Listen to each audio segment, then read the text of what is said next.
Assalamualaikum warahmatullahi wabarakatuh. Selamat berjumpa kembali di channel Situs Belajar Online bersama saya, Masindrang Aditya. Baik, kali ini kita akan membahas tentang latihan soal UTBK SBMPTN bidang studi ekonomi pada tes kemampuan akademik sosial dan humaniora. Baik teman-teman, kita di sini akan membahas beberapa soal ekonomi. Soal pertama. Permintaan markisa di Makassar ditunjukkan oleh persamaan Q sama dengan 80 kurang 2P. Penawarannya Q sama dengan minus 120 tambah 8P. Harga dan jumlah keseimbangan pasar markisa di Makassar masing-masing adalah A. P sama dengan 20, Q sama dengan 40. B. P sama dengan 200, Q sama dengan 40. C. P sama dengan 2000 dan Q sama dengan 40. D. P sama dengan 20.000 dan Q sama dengan 40. E. P sama dengan 200.000 dan Q sama dengan 40. Baik teman-teman, jadi jawabannya adalah A. P sama dengan 20 dan Q sama dengan 40. Bagaimana cara mendapatkan jawaban tersebut? Berikut ini. Jadi penjelasannya, keseimbangan pasar atau equilibrium adalah ketika penawaran itu sama dengan permintaan atau supply sama dengan demand. Jadi permintaan itu harus sama dengan penawaran. Rumusnya yaitu 80 dikurang 2P sama dengan minus 120 ditambah 8P. 80 ditambah 120 sama dengan 8P tambah 2P. Jadinya 200 sama dengan 10P.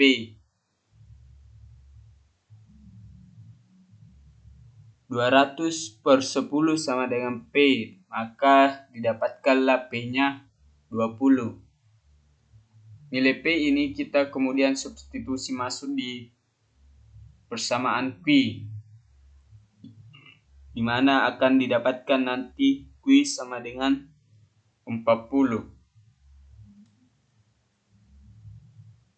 Artinya, terjadi keseimbangan pasar markisa di Makassar ketika berada di harga 20, di mana untuk keseimbangan pasar terjadi ketika kuantiti sebesar 40. Sampai di sini, apakah teman-teman mengerti? Jika sudah mengerti, kita lanjut ke soal nomor 2. Penggabungan atau peleburan badan usaha yang sejenis ataupun tidak sejenis menjadi satu sehingga membentuk sebuah badan usaha yang besar disebut A. Trust, B. Pool, C. Sindikat, D. Kartel, E. Konser. Jawabannya adalah A, yaitu badan usaha trust, di mana trust di sini artinya kepercayaan. Jadi penggabungan atau peleburan badan usaha ini memiliki konsep dasar yaitu saling mempercayai. Oke, kalau teman-teman sudah paham, kita lanjut ke nomor 3. Di bawah ini yang bukan merupakan faktor produksi turunan adalah titik-titik: A. Modal, B. Gaji pekerja, C. Keahlian, D. Manajemen, E. Bahan baku. Jawabannya adalah E. Bahan baku. Jadi bahan baku ini bukan merupakan faktor produksi turunan, di mana faktor produksi turunan itu ada beberapa, yaitu modal termasuk, gaji pekerja termasuk, keahlian juga termasuk, dan manajemen juga termasuk ke dalam faktor produksi turunan. Maka jawaban yang paling benar adalah E. Bahan baku. Kita lanjut ke nomor selanjutnya, yaitu nomor 4. Soalnya, kepuasan tambahan yang diperoleh karena menambah 1 unit barang yang dikonsumsi disebut A. Total utility, B. Marginal utility, C. Average utility, D. Quasi utility, E. Derivative utility. Jawabannya adalah B. Marginal utility. Marginal utility ini menyebabkan kepuasan tambahan diperoleh untuk menambah 1 unit barang yang dikonsumsi. Jadi ketika kita menambah 1 unit barang yang dikonsumsi, maka akan mendapatkan kepuasan tambahan tersendiri. Sampai di sini teman-teman mengerti? Selanjutnya kita lanjut ke nomor 5. 5. Perusahaan di pasar modal yang membelikan dan menjualkan saham atas permintaan atau perintah investor disebut A. Bursa efek, B. Kustodian, C. Emiten, D. Wali amanat, E. Perusahaan pialang. Jawabannya adalah E. Perusahaan pialang. Jadi perusahaan pialang ini ketika perusahaan di pasar modal yang membelikan dan menjualkan saham atas permintaan atau investor itu disebut dengan perusahaan pialang. Maka jawaban yang tepat adalah E. Perusahaan pialang. Next, nomor 6. Jika diketahui titik keseimbangan pasar sebelum pajak adalah E. 9,9 dan setelah pajak adalah ET 5,11, maka pajak yang ditanggung oleh konsumer sebesar titik-titik per unit barang. Pilihannya A. 6, B. 7, C. 8, D. 9, E. 10. Kira-kira apa jawabannya teman-teman? Jawabannya adalah 10.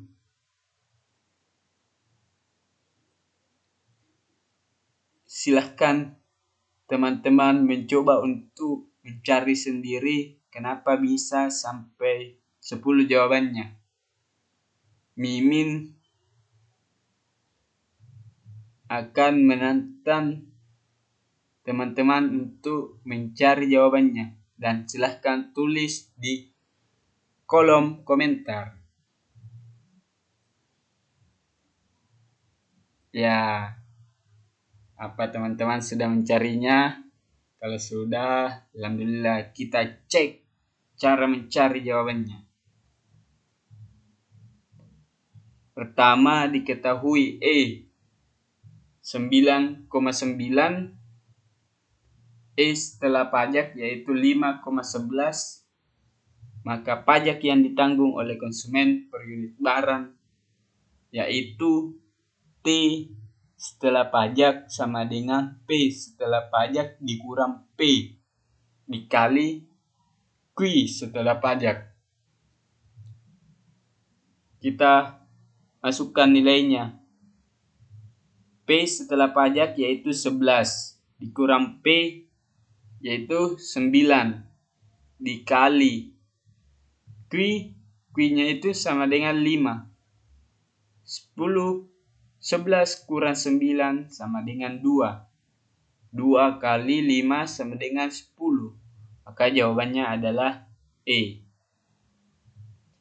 Sampai di sini apakah teman-teman paham mencari jawabannya? Setelah paham, ayo kita lanjut ke nomor selanjutnya, yaitu nomor 7. Sepulang sekolah, Bambang menunggui usahanya berjualan helm di ruko yang dikontraknya sebesar 6 juta rupiah per tahun. Helm yang dibeli seharga 125.000 per unit, laku dengan harga 150.000 per unit. Tahun ini ia menetapkan target keuntungan sebesar 3.600.000 unit helm rata-rata setiap bulan yang harus terjual agar target itu tercapai sebesar A 80 unit, B 52 unit, C 40 unit, D 32 unit, E 20 unit. Jawabannya kita lihat adalah D 32 unit. Bagaimana cara memperoleh 32 unit? Kita cek. Ini dia penjelasannya. Jadi kita masukkan nilai kontrakannya selama 1 tahun yaitu 6 juta ditambah target keuntungan yang ingin diperoleh tahun ini oleh Bambang yaitu 3.600.000. Kemudian dibagi harga laku per unit helmnya yaitu sebesar 150.000 dikurang harga beli helm tersebut dikali 12. 12 ini adalah jumlah bulan selama 12 bulan atau 1 tahun. Maka hasilnya yaitu 9.600.000 dibagi 300.000. Maka jawabannya adalah 32. Maka terpilihlah jawaban D 32 unit. Oke. Jika teman-teman sudah mengerti, ayo kita lanjut ke nomor selanjutnya, yaitu nomor 8. Soalnya adalah dana bagi hasil, dana alokasi khusus, dan dana penyesuaian yang diterima oleh pemerintah kabupaten kota dari pemerintah pusat secara umum dinamakan A. Dana alokasi umum, B. Dana perimbangan, C. Dana otonomi, D. Penerimaan negara bukan pajak, E. Subsidi desentralisasi. Jawabannya adalah dana perimbangan bagian B. Oke, kita lanjut ke nomor selanjutnya. Nomor 9. Di antara ketentuan di bawah ini yang merupakan contoh kebijakan fiskal untuk mengatasi inflasi adalah A. kenaikan tarif bagi kendaraan yang melintas di jalan tol. B. Pemberian kelonggaran pajak bagi perusahaan baru. C. Kenaikan suku bunga SBI 1 bulan. D. Perubahan giro wajib minimum bagi bank-bank. E. Keharusan BUMN untuk menyetor sebagian labanya ke kas negara. Mari kita cek jawabannya. Jawabannya adalah keharusan bagi badan usaha milik negara atau BUMN untuk menyetor sebagian labanya ke kas negara demi menstabilkan keadaan ekonomi saat mengalami inflasi. Next, nomor 10. Berikut merupakan contoh motif spekulasi dalam memegang uang.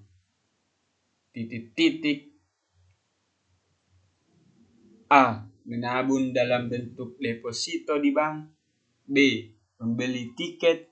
C. Membeli tanah dan rumah.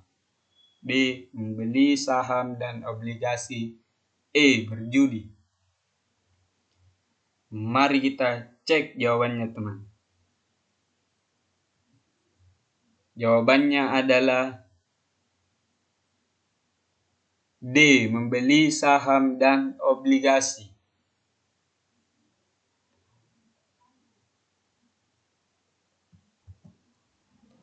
Oke, kita lanjutkan teman-teman ke nomor 11.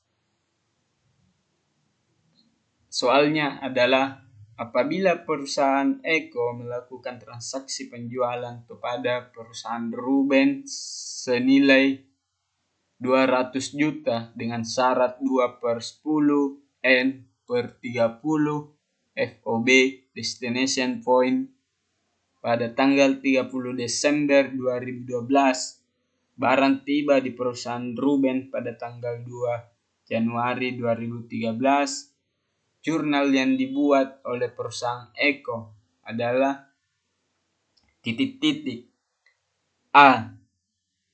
Piutang di debit sebesar 200 juta dan penjualan di kredit sebesar 200 juta. B. Kas pada debit dan penjualan pada kredit sebesar 200 juta. C. Piutang pada debit sebesar 196 juta, potongan penjualan pada debit sebesar 4 juta dan penjualan pada kredit sebesar 200 juta. D. Kas pada debit sebesar 196 juta, potongan penjualan pada debit sebesar 4 juta dan penjualan pada kredit sebesar 200 juta. E. Tidak perlu jurnal. Mari kita cek jawabannya, teman. Jawabannya adalah bagian A.